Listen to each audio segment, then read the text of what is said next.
রাজধানীর উত্তরায় বিএনএস সেন্টারের পাশের রাস্তায় অবস্থান নিয়েছেন আন্দোলনকারীরা। সেখানে আন্দোলনরত শিক্ষার্থীদের সঙ্গে অভিভাবকেরাও রয়েছেন।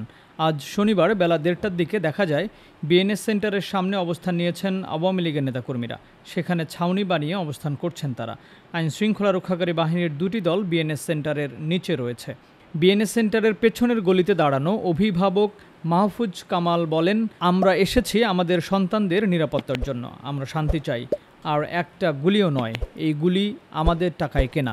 অভিভাবকদের অনেকে বলেন, ওরা গুলি করুক, আমরা সম্মিলিতভাবে প্রতিরোধ করব, কেউ ভয়ে পালিয়ে যাব না।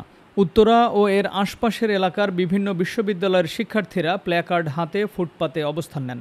এসব প্ল্যাকার্ডে আমার ভাই কবরে, খুনি তুই কেন বাইরে, পুলিশ তুমি কার, জনগণের নাকি হাসিনার, এরকম নানা স্লোগান লেখা ছিল।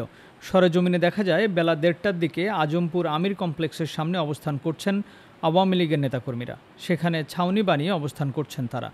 ঢাকা ময়মনসিংহ মহাসড়ক সংলগ্ন বিএনএস সেন্টারের সামনে ও জসিমউদ্দিন এলাকার মূল সড়কে অবস্থান নিয়েছে পুলিশ।